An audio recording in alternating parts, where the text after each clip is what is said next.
Buenas tardes, alumnos. Buenas tardes, alumnos. Bien.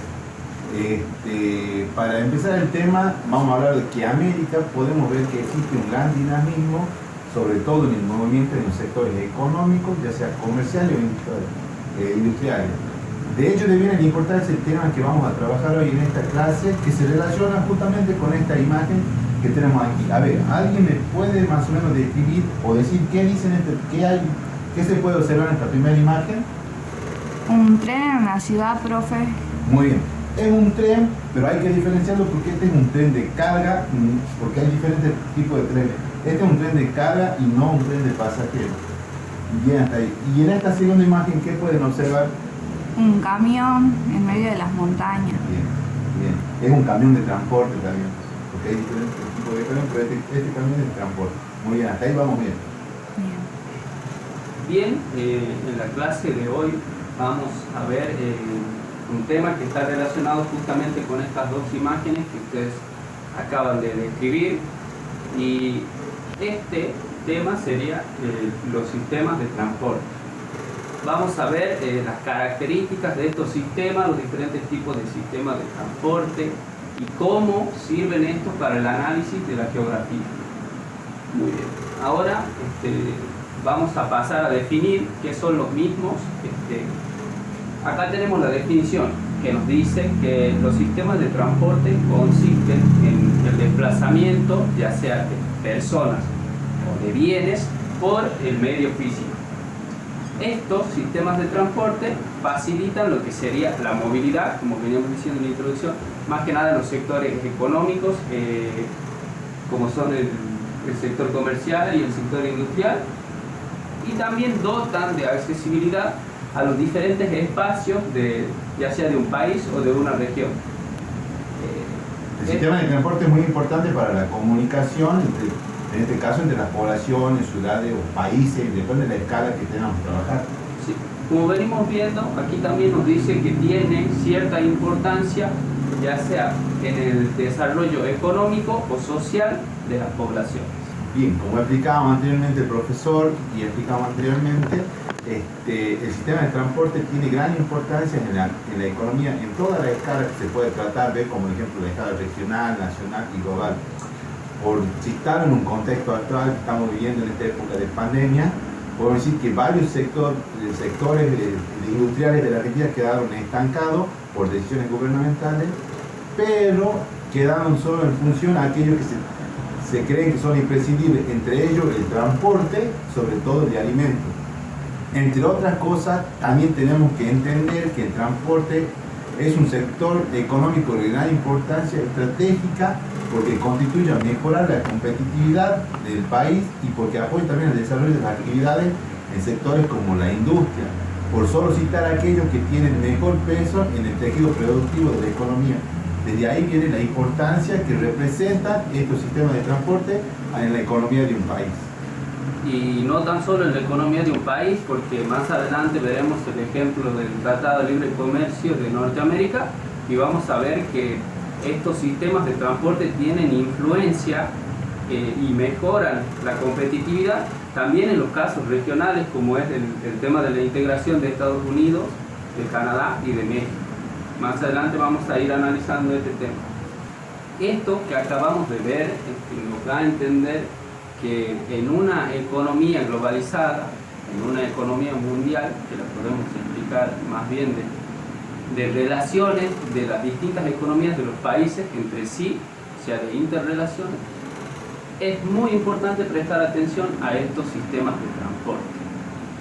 ¿Por qué? Porque en ella es donde más visibles se hacen los flujos comerciales que producen justamente estos sistemas de transporte. Cuando hablamos de dichos sistemas, lo primero que se nos viene a la cabeza son los más importantes, que vendrían a ser 4. Hoy nosotros vamos a desarrollar 2, pero vamos a nombrarlos a los 4 más importantes, que son el sistema caminero, que vendría a ser el sistema de infraestructura de las carreteras, el sistema ferroviario, que es en donde se desarrollan las vías férreas y los trenes. Después tenemos el sistema de transporte marítimo, que es el que se desarrolla a través de los barcos de carga y de los puertos. y el sistema de transporte aéreo con los aeropuertos y los aviones de carga. Para poner un ejemplo de la importancia que tienen estos sistemas de transporte en la economía regional o en la economía de un país, no vamos a ir a América anglosajona puntualmente, porque eso lo vamos a desarrollar más a fondo más adelante en la clase. Pongamos un ejemplo cercano y otro lejano. Por ejemplo, Brasil, su sistema de transporte se basa en lo que sería la red caminera, que sería a través de los camiones de carga, como decía el profe. Estos serían los vehículos logísticos que utiliza Brasil para el transporte en su economía, que naturalmente se basa en el tema de la industria energética, ¿no? Con los hidrocarburos. También a la agroexportación, entonces mayormente son trasladados en camiones, por decir así, como tenemos acá la siembra de soja y todos esos recursos en Brasil prácticamente se da algunos similares, entonces por ahí es más necesario un transporte de vías de camiones que de trenes. Y otro ejemplo ya más lejano y muy diferente a lo que estamos viendo sería Rusia. Rusia, económicamente hablando, es muy fuerte en el tema de los hidrocarburos también, pero en lo que sería el recurso del gas natural. Entonces, a eso lo beneficia, porque si bien Brasil utiliza estos camiones, lo tiene que hacer porque el petróleo tiene que pasar por refinerías antes de llegar a lo que sería el consumo, ¿no? En cambio, Rusia tiene este recurso de gas natural que sale así ya de la naturaleza. Entonces, lo que hizo Rusia es hacer una gran infraestructura de gasoductos que van justamente desde el yacimiento hacia lo que serían las regiones residenciales, ¿no? Claro. Aquí podemos ver claramente cómo cada país adapta su sistema de transporte de acuerdo a los recursos y al contexto en el que está inmerso cada país. En este caso, los ejemplos que acaba de dar el profesor. Bien, ahí podemos ver, más adelante veremos que estos sistemas ayudan a la integración de diversos países que juntan sus economías para tener mayor competitividad, como decíamos hace un momento.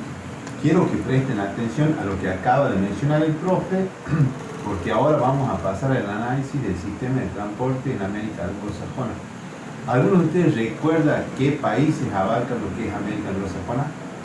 Estados Unidos y Canadá, profe. Sí, muy bien. Pero eso sí lo tratamos desde el punto de vista del criterio cultural. Ahora, si nos centramos en el criterio físico, a estos dos países hay que agregarle México. Bien. Estos tres países conforman un bloque regional al que ellos nombraron como un tratado de libre comercio de América del Norte, o que por su sílaba se le conoce como TLCAN.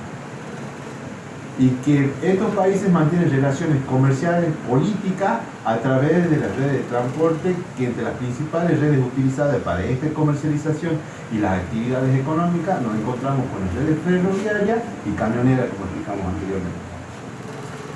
Bien, ahora vamos a explicar qué son estas redes ferroviarias y redes camineras. En cuanto a las redes ferroviarias, podemos decir que tienen que ver con estas infraestructuras de ferrovías que son esenciales para garantizar lo que sería o lo que se llama un sistema común de transporte ferroviario, que abarca toda la región o todo el territorio de un país. Para comprender mejor estos sistemas ferroviarios, tenemos que tener en cuenta varios aspectos que lo hacen muy eficiente, como es el tema de la administración. La administración dentro de estos sistemas es muy importante porque, para poner un ejemplo, en el sistema ferroviario, la administración es la que se encarga de establecer lo que serían los itinerarios, que son las rutinas de viajes que tienen los trenes. Y ahí podemos ver la importancia de este factor. ¿Por qué? Porque dentro de la administración, o sea, con una buena administración, se puede mejorar lo que sería el rendimiento de estos sistemas de transporte. Ahora vamos a ver lo que serían las redes camineras. Estas tienen que ver más que nada con el transporte o las redes de transporte terrestres que abarcan las infraestructuras que generalmente son las carreteras. Estas son muy importantes porque son las que producen la mayor cantidad de flujos comerciales Y también hay que tener en cuenta que estas redes, tanto la ferroviaria como la caminera, son las que conectan con las grandes aglomeraciones urbanas o las grandes ciudades que son tan importantes para la economía actual. América anglosajona, como explicamos anteriormente, lo que sería Canadá y Estados Unidos, basan su red de transporte básicamente en estas dos, ¿no? Lo que tiene que ver con la red de transporte ferroviaria y caminera. Pero en el tratado entra, como explicamos anteriormente, entra otro actor en escena que vendría a ser lo que es México. México tuvo que adaptar su infraestructura en estas dos redes de acuerdo a las exigencias que el tratado le exigía. Bien, esto trajo para México diversas consecuencias, ¿no? Por ejemplo, que en la última década se impuso la construcción de carretera mayor registrada desde 1928. Esto aumentó sus posibilidades de integración y competitividad en su interior con respecto a Norteamérica, ¿no? Convengamos que estos dos países, al ser países industrializados, de por sí ya tienen infraestructura tanto en redes camionera y ferroviaria bien estructurada y bien organizada, por ende porque son países potencias, ¿cierto? Esta inversión que México tuvo que hacer para estar en competitividad con estos países posibilitó cerrar diferentes circuitos, ¿no? Enlazar corredores urbanos regionales y conectar transversalmente desde las costas del Pacífico, que sería acá, hasta el Golfo de México, ¿no? Todo esto benefició tanto a México, que ha adquirido, como venimos mencionando anteriormente, un rol más estratégico en la economía regional de América del Norte, porque al mejorar estas infraestructuras, tanto las redes ferroviarias como las redes camineras, le da posibilidad de mayor comercio a Estados Unidos y Canadá, ya sea con las costas del Pacífico, teniendo salida hacia las costas del Pacífico, hacia el Golfo de México y hacia lo que sería América Central y América del Sur. Lo que este tratado quiere lograr, aparte de la interrelación comercial, lo que pretende lograr es la reducción en cuanto al costo y al tiempo y la distancia del recorrido, que produce que se puedan comunicar más rápidamente los grandes centros de comercio localizados en ciudades, puertos y regiones, lo que serían los flujos comerciales. Esto produjo el incremento de ganancias con esa cobertura de mayor accesibilidad, y al mismo tiempo la infraestructura y las operaciones de transporte se abren al sector privado y a las negociaciones financieras, lo cual reduce las enormes brechas de capacidad logística de transporte de México con respecto a Estados Unidos y Canadá. Como veíamos anteriormente, Estados Unidos y Canadá estaban preparados mejor en cuanto a infraestructura, en cuanto a estos dos medios de transporte con respecto a México. Y de acuerdo a este tratado, México tuvo que amoldar y a invertir en sus redes de transporte para poder participar en el libre tratado de comercio. Aquí podemos ver otras características que van resaltando en lo que serían los sistemas de transporte y cómo cada país o cada región busca disminuir los tiempos y los costos. Adaptan su sistema de transporte en base a disminuir el tiempo y el costo, además a crear flujos comerciales, como decía el profe, y estos a su vez dan acceso a las diferentes regiones del territorio, como veníamos viendo en las definiciones anteriores. Más que nada, con estos tres quiere, por decirlo así, lograr una mejor comunicación, más que nada en el sentido de la comercialización, ¿no es cierto?, con estos tres tipos de sistemas de transporte. Bien, ahora vamos a ver algunos datos estadísticos que más o menos constatan lo que nosotros estamos explicando, que serían, no vamos a ir al tema de los vehículos porque eso ya es más de cada país y cómo tiene sus políticas y cómo manejan las empresas esas políticas. Vamos a ir más que nada a lo que serían los kilómetros en carretera que tiene cada país, para ver la diferencia de infraestructura que tienen los mismos y que tiene México con respecto a estos dos países que son más desarrollados justamente que México. Canadá posee 1.400.000 kilómetros en carretera, y aquí vemos la gran diferencia, que México tiene 366.000 kilómetros en carretera, pero esto va más allá, porque si nos vamos a Estados Unidos, vemos que Estados Unidos tiene 6 millones y medio de kilómetros de carretera, y ahí vemos una diferencia abismal entre Estados Unidos, Canadá y México. Haciendo algunos cálculos podemos ver que sumando la cantidad de kilómetros de carretera que tiene Canadá y que tiene México, no llegan ni a la tercera parte de la infraestructura que posee Estados Unidos. Y haciendo un porcentaje, podemos ver que México tendría el 4,38% de todo el sistema caminero de lo que sería América del Norte, lo cual notamos que es muy poco. Pero esto lo podemos entender relacionándolo con temas que vimos en anteriores clases, como el tema de las grandes aglomeraciones urbanas.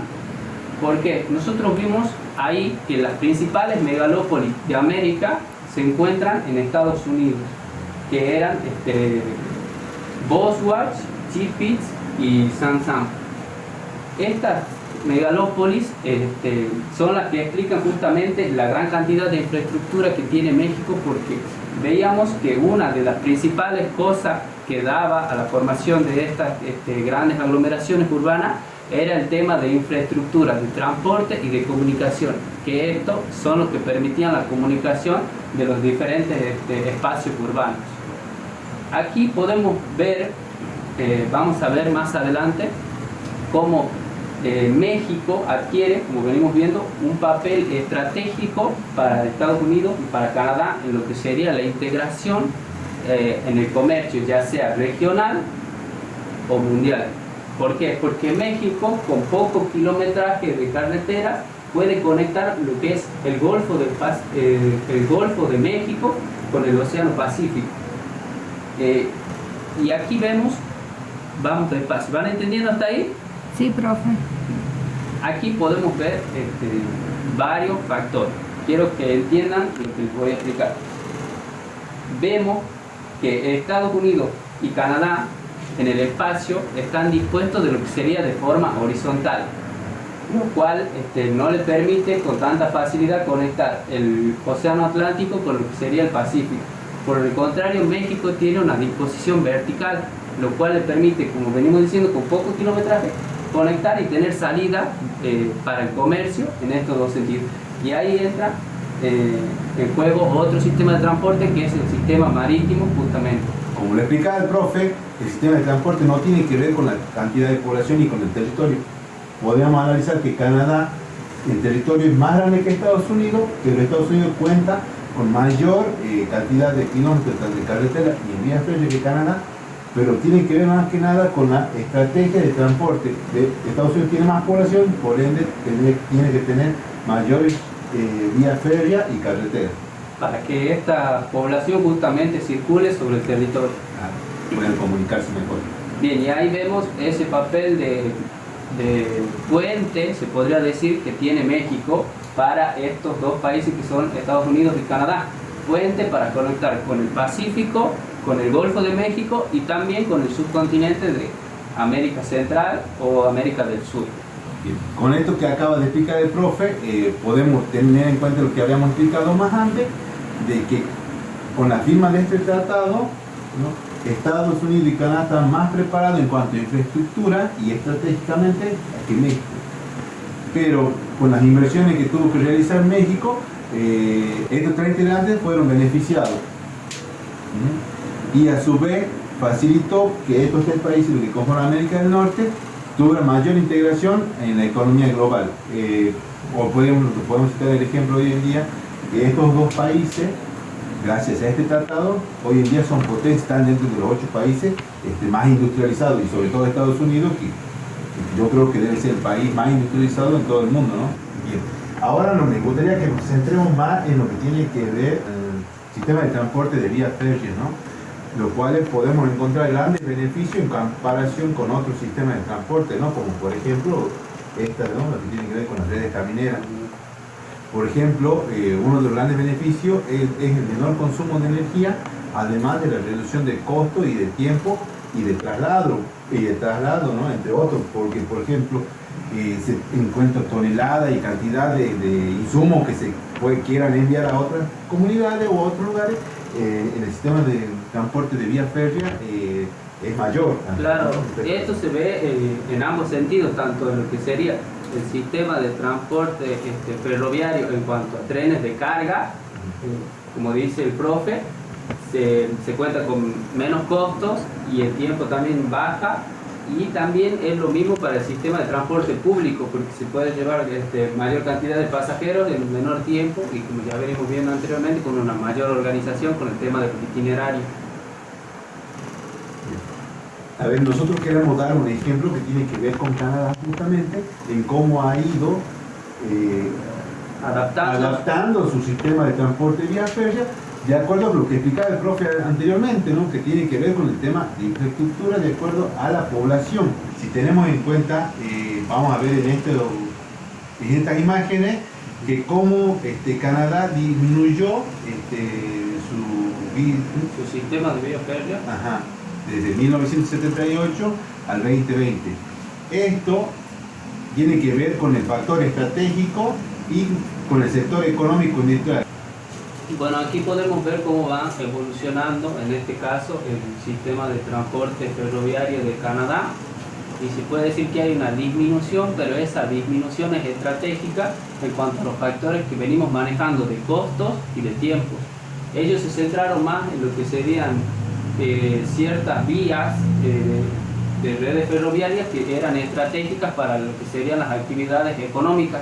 Entonces iban quedando de lado las otras vías que no eran tan importantes, y es ahí donde se producen ciertos desequilibrios internos de lo que venimos hablando, que también lo vimos en las redes camineras en México, que quedan de lado, por así decirlo, ciertos territorios para darle importancia a territorios que son más importantes en el sector económico y en el sector industrial. Ahora, para ir tomando en cuenta algunos conceptos, para que quede claro el tema que vamos a tratar, vamos a ir haciendo una pequeña reflexión de acuerdo al tema tratado, ¿no es cierto? Por ejemplo, tiene que ver qué son los sistemas de transporte. Los sistemas de transporte, como vimos, tienen que ver con el desplazamiento, ya sea de personas o de bienes, por la superficie terrestre, por el medio físico. Vamos viendo que pues, estos tienen que ver mucho en lo que sería la economía de un país o de una región. Y cómo son necesarios estas redes de transporte para la producción industrial y comercial de todos los países, y más que nada en estos países que acabamos de nombrar, ¿no? Cuya economía son fuertes, más que nada entre los primeros, y son muy indispensables para el sector económico e industrial. Para el sector económico e industrial. Nosotros pusimos este ejemplo de lo que es el Tratado de Libre Comercio de América del Norte, porque aquí se ve la importancia que tienen los sistemas de transporte, ya sea el caminero o el ferroviario. Estos países tienen un gran desarrollo en la infraestructura de estos sistemas, lo cual le permitió, por ejemplo, a Estados Unidos posicionarse como primera potencia económica del mundo, y a toda la región, o sea, el bloque regional, integrarse a la economía global. Ahora nos gustaría poder analizar, vamos a proceder a hacer un análisis del caso que tiene que ver con el sistema de transporte. Dos ejemplos vamos a dar, uno tiene que ver en Canadá y otro en Estados Unidos, pero que tienen que ver con las redes de transporte de vía férrea. Aquí el profesor le va a leer una noticia para tener en cuenta cómo se manejan en esos países con respecto a esta vía de transporte. Bien, vamos a proceder con la lectura. Como título tiene: Canadá inauguró su nueva línea de tranvías en Waterloo, Ohio. Quedó inaugurada la nueva línea de tranvías en la región de Waterloo, en Canadá. Tiene 19 kilómetros de extensión y reemplaza una línea troncal de buses de express. Es la segunda red de tranvías canadiense y su construcción comenzó en el año 2014. Bien. El trazado une las regiones urbanas de Kitchener y Waterloo a través de 19 kilómetros de vía, reemplazando el gran parte de su trayecto a una línea de buses expresos conocida como E-Express. La línea es ordenada por la empresa Keolis, operadora de origen francés conocida por su eficiente administración en los servicios de transporte. Este nuevo tranvía está integrado en el sistema de transporte regional conocido como el Great Rapid Transit, una red metropolitana de buses urbanos e interurbanos. La recepción del público ante el proyecto estuvo bastante dividida. Principalmente, una de las principales causas fue el de los altos costos de la red, estimados en 818 millones de dólares. Otro factor que va en contra de la iniciativa fue la relativa falta de necesidad, ya que el trayecto estaba cubierto por la línea de buses express. No obstante, las reacciones positivas de inauguración son mayormente críticas y no atacan este hecho de la inauguración de las vías, ya que segregan a lo que sería el transporte del expreso. Con esta noticia que acaba de leer mi compañero, se puede analizar muy claramente las necesidades y las estrategias de acuerdo al contexto de cada país, ¿no? Esto del sistema de transporte que acaba de mencionar acá el profesor, tiene sus pros y sus contras, ¿no? Como veíamos recién, una de las contras es la gran inversión, ¿no? En el sistema de vía férrea, la gran inversión de 18 millones de dólares, y también cómo este sistema de transporte opaca a otro sistema de transporte que tiene que ver con los buses, ¿cierto? Y por ende lo deja fuera de servicio. Y los beneficios que se pueden encontrar en este sistema de transporte, por ejemplo, es la reducción de energía, ¿no? Y también que mayormente estas energías suelen ser sustentables, ¿no? También tiene que abaratar los costos, el tiempo, se abaratan los costos y los tiempos, y a su vez también puede concentrar mayor cantidad de pasajeros, ¿no? Esos son algunos de los pros y los contras que tiene este sistema de transporte. Bien, ahora vamos a proceder a ver un video que es un video promocional de una de las empresas más importantes en el sistema ferroviario de Estados Unidos, que es Amtrak.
pudo observar en el video, vemos una de las grandes diferencias que existe entre el sistema ferroviario y el sistema caminero. En el tema del transporte público vemos que este sistema se podría decir que es mucho más eficiente y, como venimos viendo, tiene sus pros y sus contras. Los pros tienen que ver mayormente con la reducción de los costos y de los tiempos. Estos trenes alcanzan velocidades, los trenes Amtrak alcanzan velocidades de hasta 150 kilómetros por hora. Y también aumenta la cantidad de pasajeros que se pueden trasladar. Acá tenemos un mapa de esta sería la red ferroviaria Amtrak establecida en Estados Unidos, y vemos que conecta mayormente lo que veníamos diciendo, el tema de las megalópolis. Acá se ubicaba Boswell y Chipitz, y por acá está Sam. Y acá tenemos el tema de las redes ferroviarias de Canadá, que, como vimos anteriormente, se redujeron prestando atención a ciertas vías estratégicas. En cuanto a los contras, venimos viendo que mayormente tienen que ver con la inversión. Estos sistemas de transporte requieren una alta inversión que muchas veces los empresarios no están dispuestos a pagar, más que nada por no asumir ese riesgo. Y bueno, con esto terminaríamos el tema de hoy. Esperemos que les haya gustado. Bien, con esto terminamos la clase y espero les haya gustado el tema. Muchísimas gracias, hasta la próxima clase. Muchísimas gracias, alumno. Hasta la próxima, profe.